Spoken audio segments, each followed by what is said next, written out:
ಎಬ್ಬಿಸುವಂತ ಪರಿಹಾರ ಗೊತ್ತಿಲ್ಲ ಅಂತ ಮಾಡಿದ್ದೀಯಾ? ಎಲ್ಲವನ್ನು ಅರಿತಿದ್ದೇನೆ. ನಿನ್ನನ್ನು ಎಬ್ಬಿಸುವುದು ಹೇಗೆ ಗೊತ್ತುಂಟಾ? ಜಡಗಾಲಿಯಿಂದ.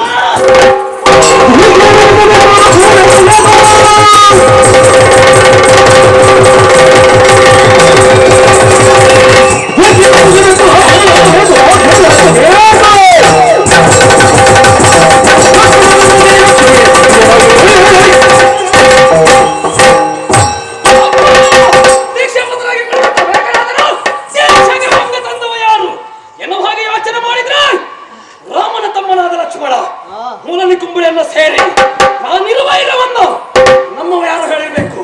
ಹಾಗಾದ್ರೆ ಹೇಳಿದವ ಯಾರವ? ಎಲ್ಲ ತೋರಿಸ ಬಂದ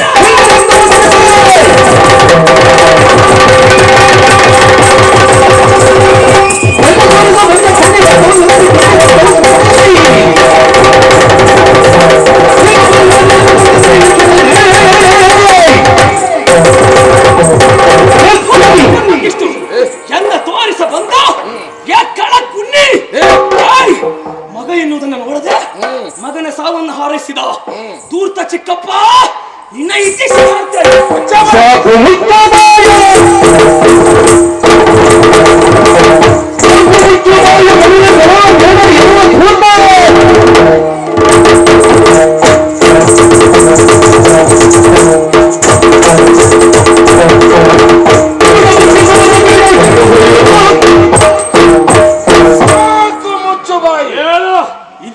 ನಿಂತವ ಚಿಕ್ಕಪ್ಪ ಎನ್ನುವಂತ ಜ್ಞಾನ ನಿನಗುಂಟು. ನಿನಗೆ ಮಗ ಎನ್ನುವ ಪ್ರಜ್ಞೆ ಇಲ್ವಾ? ಮಗ ಎನ್ನುವಂತ ಪ್ರೀತಿ ಇತ್ತು, ಇವಾಗ ಇಲ್ಲ. ಯಾಕಿಲ್ಲ? ಯಾಕೆ?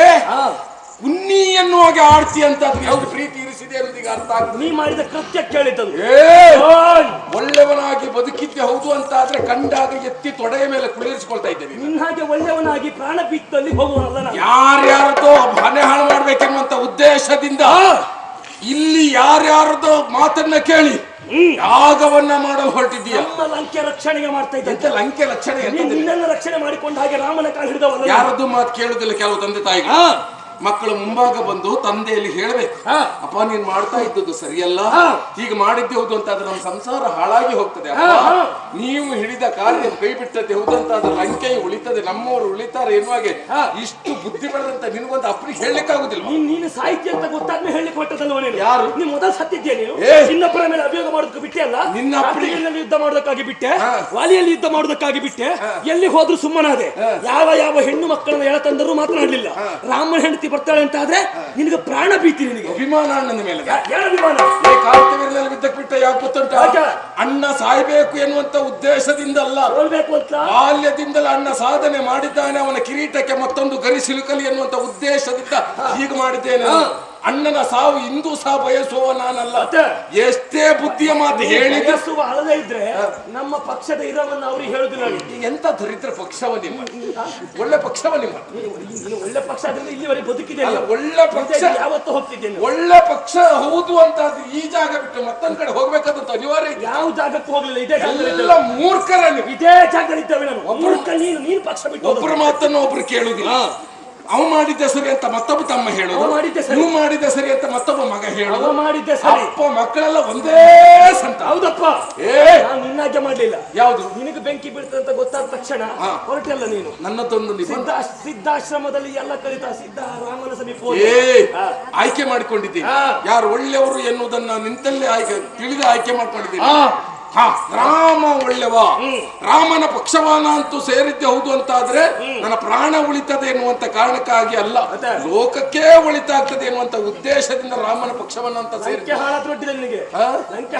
ಹಾಳಾಗುವಂತ ಉದ್ದೇಶದಿಂದ ನೀನು ಅಪ್ಪನಿಗೆ ಎಷ್ಟು ಬಾರಿ ಹೇಳಿದ್ದೇನೆ ನಾನು. ಮೊದಲೇ ಹೇಳಬೇಕಿತ್ತು. ಎಷ್ಟು ಬಾರಿ ಹೇಳಿದ್ರು ಒಂದೇ, ಕೊನೆಗಾದ್ರೂ ತಿದ್ಕೊಳ್ಬಹುದಾಗಿತ್ತು. ಅದಾಗಲ್ಲದು.